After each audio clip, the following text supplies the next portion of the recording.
Welcome to Sundays with Mimi. This is Renee, Mimi.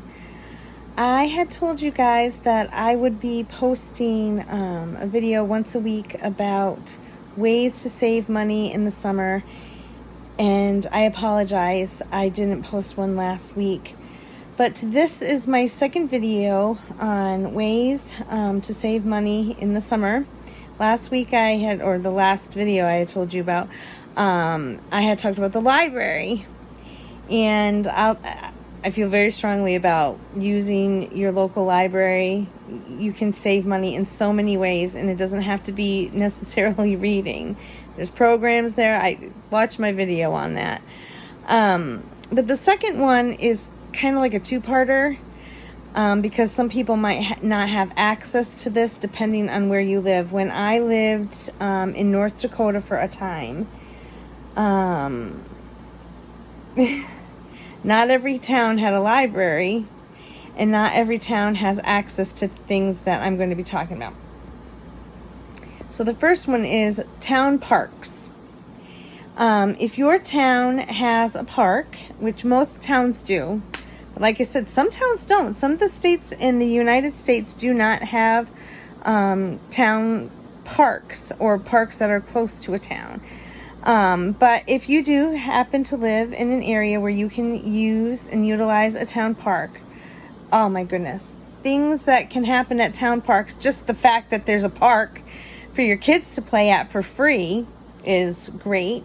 But some town parks also have splash pads where the kids can play in the water, and some have pools, which is pretty amazing, and you pay a small, like little fee to use the pool, which is incredible. And these parks can have picnic tables and places to eat lunch and wonderful things. Some town parks also, which is great, have pavilions that you can rent and use them, for a cheap birthday party if you wanted to go out and do something other than being at home. Although I'll be honest, you don't always have to pay for a pavilion at a park. Sometimes they're free, which is so much better if you're trying to save money. I always had birthday parties for the kids at home or at the park with a pavilion that was free, and invited everybody out there. Because if you're trying to save money, don't spend money you don't have, But if you have a little bit of money and you want to rent a pavilion that costs a little bit, then have at it.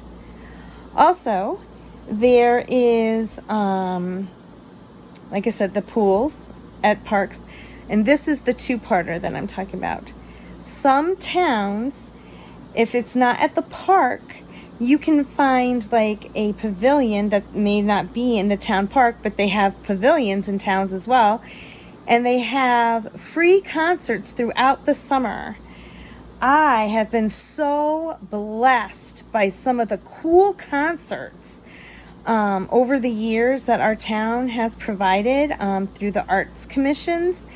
Fantastic, and they're free. And what was really cool too at our particular town is that the Boy Scouts would come and sell little ice cream bars for $1 a piece to help, with their organization. And I would buy my kids, a $1 ice cream bar, and we'd sit and we'd listen to the music, and the kids, if they weren't really interested in the music, they could just, toss a ball around or run around, and they weren't disturbing anybody because it's in this big field around the pavilion or gazebo. And it would be really, really nice, and it was free, and it was a way to get together with your friends. And so those are some more options to look into if they're available in your area. And I will say, where I live in New England, they're all over the place, the free summer concert nights. I could go to like 4 different towns right now, and they don't all fall on the same night. So if I didn't have anything to do and I wanted to do something special, I'd have a concert to go to. And so that's something that's really kind of neat. And hopefully that's something that you guys can look into. Summer is almost over, I realize, but it's not over yet. So if you're looking for something to do that's not going to break your bank, there are some ideas. Have a good night.